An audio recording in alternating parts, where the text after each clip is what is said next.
Olá, tudo bem? Bem-vindos ao Prismas da História. Esse podcast é um trabalho da disciplina de História Medieval 2 do curso de História da Universidade Federal do Paraná e o tema desse episódio é o Orientalismo. Nesse episódio, eu vou tentar dar uma introduzida e falar um pouco sobre esse conceito bastante complexo que tem como porta-voz principal o escritor palestino Eduard Said. E para começar, eu vou colocar aqui uma reflexão do que vem à mente quando a gente ouve falar o termo Ocidente. Quando a gente escuta falar de Ocidente, mundo ocidental ou países ocidentais na TV, no jornal, nos textos, nos livros, nos filmes, a gente tem a representação de uma imagem de um mundo moderno, globalizado, um mundo avançado que se daria como uma hegemonia de poder global. Mas o que seria esse Ocidente? Esse mundo de que eu estou falando, sabemos que ele deriva quase que integralmente da invenção da modernidade dos séculos XVI, XVII, XVIII e assim por diante. E para falar sem muitos filtros, ele se refere ao contexto europeu como centro do mundo, desse Ocidente. E mais tarde acaba por ser anexado também os Estados Unidos, mas principalmente são esses países europeus colonizadores que formam essa identidade ocidental. Mas para essa parte construída como centro do mundo e da modernidade, existe o que, digamos, seria um contralugar, que se refere ao mundo não cristão, mas que de certa forma teve interação com essas nações. Essa interação, fundamentada em grande parte na ideia do choque de culturas, diz respeito ao Oriente. E aí é que chegamos no objeto desse material, esse Oriente que parece soar como um mundo à parte do qual nos identificamos e que foi colocado que fazemos parte. Esse termo, entretanto, Oriente, nada mais é do que uma forma reducionista de se referir ao mundo asiático mais central, digamos, composto de diversas matrizes culturais e territórios extensos que tem como unidade de referência mais ou menos básica na religião islâmica. Esse termo, orientalismo, ele tem seu corpo como um campo de estudo, mas ele foi de certa forma transformado pelo escritor Eduard Said em 1978, quando ele lançou o livro O Orientalismo, o Oriente como invenção do Ocidente.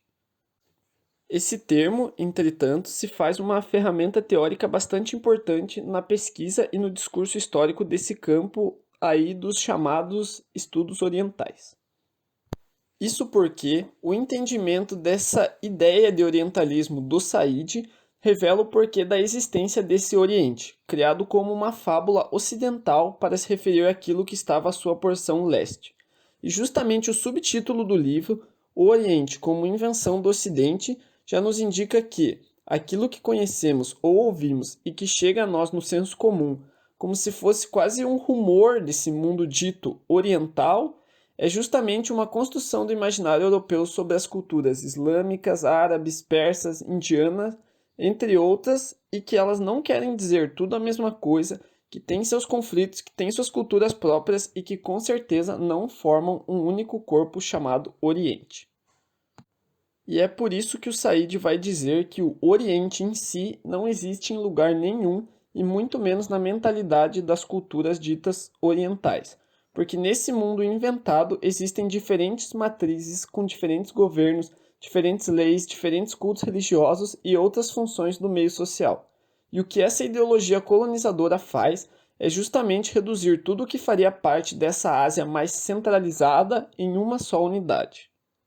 Outro ponto de destaque que é bastante importante para a gente entender esse campo de estudo do orientalismo e que o Said argumenta diz respeito à produção acadêmica. Isso porque, no imaginário ocidental, essa grande noção de universidade científica e a ideia de progresso intelectual só existe como legítima nos países europeus. Com isso, temos até hoje a linha da lógica dos estudos humanos centrada no pensamento europeu. E um exemplo disso é a análise da formação do pensamento acadêmico da antropologia, por exemplo, que tem nomes como James Frazer, Charles Darwin, Claude Lévi-Strauss, e que foi desenvolvida nesse advento do pensamento europeu iluminista. E aí o ponto do Eduard Said é que ele vai dizer que esse olhar acadêmico para esse Oriente o transforma em um objeto de estudo visto de certa forma como inválido, como se a existência histórica dessas culturas só existisse em comparação ao Ocidente, Porque se você olhar para a formação de um califado, por exemplo, com a visão imperialista de um europeu, você está automaticamente impondo essa perspectiva nesse objeto. E é aí que ele vai dizer que não tem como você entender a história dessas culturas de um olhar que vem de fora, e não de dentro desse próprio contexto.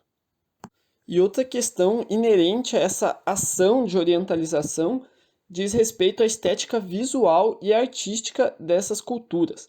Para dar um exemplo, a gente pode pegar diversas pinturas europeias, principalmente do século XVIII e XIX, que tem o Oriente como tema central, e aí a gente consegue enxergar bem toda uma fetichização em cima dessas culturas, de uma alteridade bela, mas não necessariamente válida. Talvez o exemplo mais clássico desse imagético seja a pintura Napoleão e a Esfinge, de 1886, do pintor francês Jean-Léon Gérôme, que representa bem toda essa imagem de força colonizadora da França e da Europa no geral, sobre um vasto de diversidade tão grande quanto o Egito nesse caso. De qualquer forma, o próprio Edward Said recebeu duras críticas contra sua obra e sua argumentação.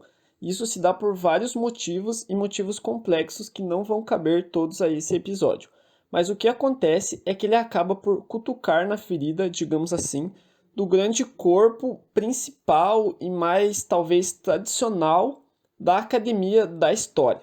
O Said, que tem-se às vezes como fundador desses estudos chamados pós-coloniais, foi uma pessoa bastante ativa politicamente e que se pronunciou de um modo bastante forte e por vezes até talvez agressivo. E essa ideia desse Oriente só existir como invenção do Ocidente acabou por acusar também intelectuais que buscavam uma história mais científica e até mesmo anticolonialista, mas que não necessariamente faziam parte desse contexto do Oriente. Como se ele quisesse dizer que se você não faz parte de dentro dessas culturas orientais, o seu argumento é inválido, porque tudo o que você falar sobre esse objeto, você estará impondo a sua visão justamente imperialista ou orientalista. E também os seus posicionamentos políticos, principalmente em defesa da questão palestina, causaram uma reação contrária de parte da academia que o acusou de tomar para si esse campo acadêmico do orientalismo como uma forma de discurso político. Entretanto, esse embate entre validade ou não dos escritos do Edward Said são bastante complexos, e as acusações feitas a ele com certeza não invalidam totalmente sua argumentação, tanto que esse termo orientalismo e toda essa questão que ele cria é muito conhecida e muito usada nesse campo de interesse dessa história moderna das nações asiáticas. E a gente sabe que essa obra do Said foi publicada pouco tempo, dá para a gente considerar, de 1978 para 2021, são 43 anos, mas isso mostra que todo esse corpo de significados e essas noções criadas não morreram com o autor em 2003 e que ainda são tema de discussão e de uso acadêmico até hoje. E para finalizar, eu queria dizer que esse tema é bastante complexo e bem extenso, tanto na questão da formação histórica desse imaginário ocidental, como o termo e o campo de estudo orientalismo e também a figura do Edward Said, que tanto tem de si em sua obra. Nesse episódio eu busquei fazer uma rápida introdução do que é o conceito, do livro e das discussões e apresentar algumas ideias. Espero que tenham gostado, obrigado para quem ficou até aqui e até uma próxima.